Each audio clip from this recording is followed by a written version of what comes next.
தொடர்ந்து உங்களுக்கு சளி இருக்கு அப்படின்னா, நான் சொல்லக்கூடிய இந்த வீட்டு குறிப்பை வந்து நீங்க பயன்படுத்தலாம். அதாவது தூதுவளை, அது கூட வந்து திப்பிலி.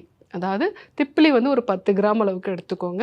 தூதுவளை அப்படிங்கிறத வந்து ஒரு 20 கிராம். அதாவது திப்பிலி 1 பங்கு, தூதுவளை வந்து 2 பங்கு. இத வந்து நீங்க 2யும் மிக்ஸ் பண்ணி ஒரு சூர்ணமாக்கி வந்து வச்சுக்கோங்க. இந்த சூர்ணத்த வந்து ஒரு 1/4 டீஸ்பூன் அளவுக்கு நீங்க தேன் கலந்து வந்து எடுத்துக்கலாம். அந்த மாரி தேன் கலந்து ஒரு நாளைக்கு 2 வேள தொடர்ந்து 48 நாட்கள் நீங்க வந்து எடுத்துக்கிட்டீங்க அப்படின்னா, இந்த நுரையீரல்ல தேங்கி இருக்கக்கூடிய கழிவுகள் எல்லாமே வந்து வெளியாகும்.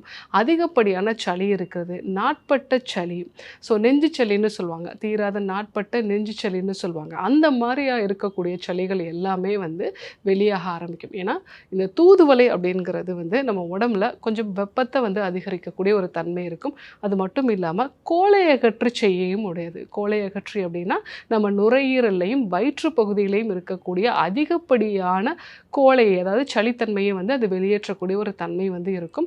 அது மட்டும் இல்லாம இந்த தூதுவளை பத்தி வந்து சொல்லும் பொழுது, சித்த மருத்துவத்துல நம்மளுடைய உடம்புல இருக்கக்கூடிய ஐய நோய்கள், அதாவது கஃபா நோய்களை வந்து கண்டிக்கிறதுக்கு இந்த தூதுவளையை பயன்படுத்தலாம் அப்படின்னு சொல்லியிருப்பாங்க.